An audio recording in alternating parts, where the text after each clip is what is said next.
یا ایھا الذین آمنوا لیستاذنکم الذین ملکت ایمانکم، اب وہی جو سماجی احکام کچھ دیے گئے تھے کہ اذن لیے بغیر تم داخل نہ ہو گھر میں، اور اس طرح کے آداب جو ہیں معاشرتی، ان کے ضمن میں مزید احکام آ رہے ہیں۔ یہ سورہ مبارکہ کی ترتیب یہ ہے، یوں سمجھیے کہ جیسے کوئی انگوٹھی ہو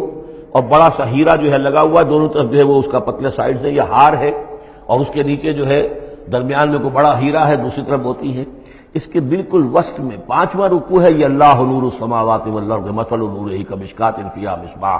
اور آیت نمبر 35 وہ عظیم کوہ نور ہیرے کے مانند ہے۔ پھر دونوں طرف جو ہے یہ مضامین ہیں، کچھ ادھر ہیں سماجی احکام، کچھ ادھر ہیں سماجی احکام، اور اس طریقے سے یہ ایک عجیب بہت خوبصورت ہار کی شکل بن گئی۔ لیستاذنکم الذین ملکت ایمانکم، چاہیے کہ جو تمہارے غلام ہیں اور باندیاں ہیں وہ بھی اجازت لے کے اندر داخل ہوا کریں۔ والذین لم یبلغوا الحلم، اور وہ لوگ بھی تمہارے کہ جو کہ ابھی وہ بالغ نہیں ہوئے ہیں، وہ بچے بھی، منکم ثلاث مرات، 3 اوقات دن رات کے ایسے ہیں کہ جن میں خاص طور پر جو پرائیویسی کا اہتمام ہونا چاہیے، اور اس میں یہ کہ کوئی بھی اجازت لیے بغیر بچے بھی نہ جائیں۔ من قبل صلاۃ الفجر، ایک تو فجر کی نماز سے قبل،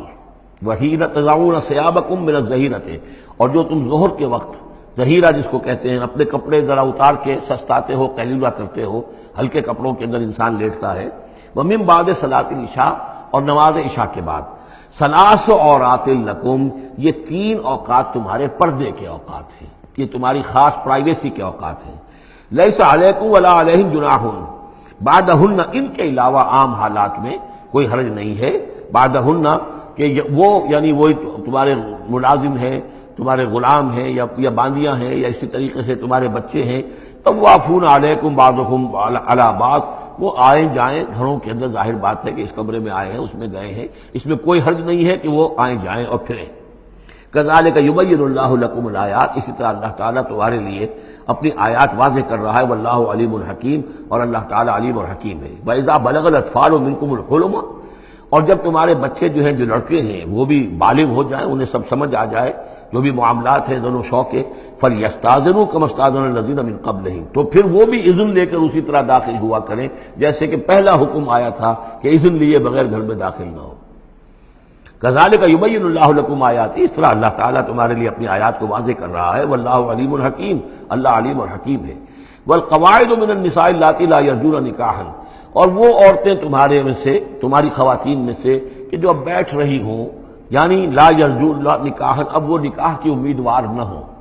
ایک خاص عمر سے گزر چکی ہیں، اب کوئی نکاح وغیرہ کرنے کا سوال نہیں ہے، بیوہ ہیں یا کچھ اور جو بھی معاملہ ہے، لیکن یہ کہ بہرحال اب معمر ہو چکی ہیں۔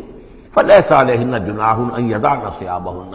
تو ان کے اوپر کوئی حرج نہیں ہے کہ وہ جو اپنے اضافی کپڑے ہیں وہ اتار دیا کریں، یعنی بڑی چادر لے کر ہی نکلنا ان کے لیے وہ لازم نہیں ہوگا،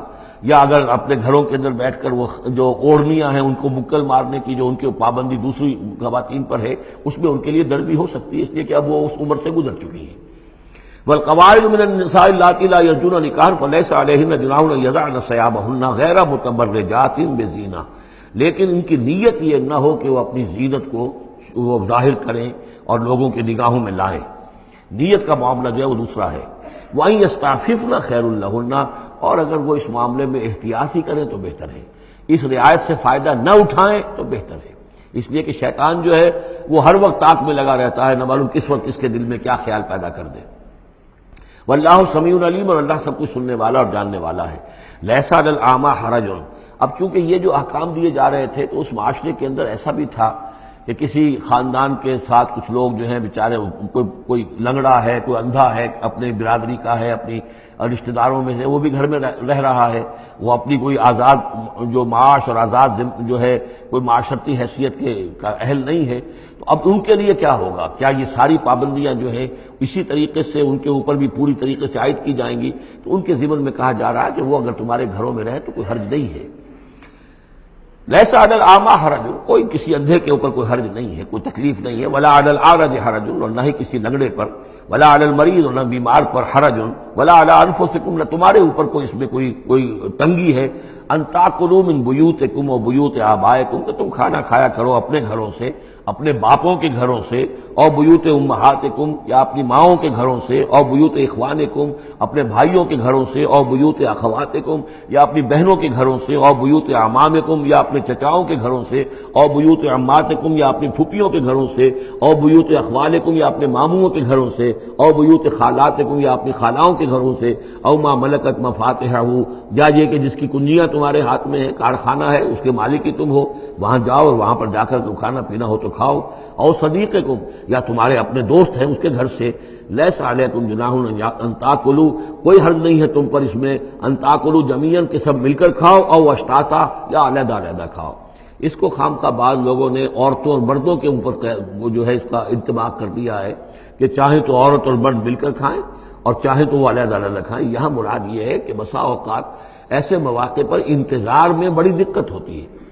جیسے آج کل آپ کو معلوم ہے کہ ولیمہ ہے اور ٹائم دے رکھا ہے 9 بجے کا اور 12 بج رہے رات کے، لڑکی والے تو آئے نہیں ہیں اس لیے ولیمہ ہو نہیں سکتا، بیٹھے ہوئے لوگ سوکھ رہے ہیں، کیا ضرورت ہے؟ جو آئے ہیں وہ کھائیں اور جائیں۔ لہذا یہ نہیں ہے کہ سب کے سب جمع ہو کر ہی اور ایک ہی جمعیت ہو تبھی وہ کھائیں، بلکہ یہ کہ اپنی ضرورت کے تحت جیسے بھی ہو، اگر سب مل جل کر بیٹھ کر کھائیں تب بھی کوئی حرج نہیں، اور اگر علیحدہ علیحدہ گروپس کے اندر یہ کھا لیا جائے تب بھی کوئی حرج نہیں۔ یہ مجلسی احکام جو دیے جا رہے ہیں اس سے مراد یہ نہیں ہے کہ ستر اور حجاب کے احکام بھی یہاں پہ ٹوٹ جائیں گے، اور یہاں پر جو ہے گھریلو جو ہے اگر پارٹیز کو تھرو کی گئی ہیں تو اس میں کوئی پردے وردے کی حاجت نہیں ہے، اس میں مرد اور عورتیں جو ہیں وہ مخلوط طور پر شریک ہو جائیں، معاذ اللہ، یہ مراد نہیں۔ فَإِذَا دَخَلْتُمْ بُيُوتًا فَسَلِّمُوا عَلَىٰ أَنفُسِكُمْ پھر جب تم گھروں میں داخل ہو تو اپنے آپ پر سلام بھیجا کرو، یعنی انفسکم سے مراد ہے گھر میں رہنے والے جو ہیں وہ تمہارے ہی میں سے ہیں، تمہارے رشتہ دار ہیں، عزیز ہیں، یا تمہارے اپنے گھر میں بھی داخل ہو تو السلام علیکم کہو۔ تحیۃ من عند اللہ مبارکۃ طیبۃ، یہ دعا ہے اللہ کے پاس سے، اللہ نے تمہیں سکھائی ہے السلام علیکم، اور یہ مبارک بھی ہے اور پاک بھی ہے۔ کذالک یبین اللہ لکم الآیات لعلکم تعقلون، اسی طرح اللہ تعالیٰ تمہارے لیے اپنی آیات کو واضح کر رہا ہے، کھول کر بیان کر رہا ہے تاکہ تم عقل سے کام لو۔ صدق اللہ العظیم۔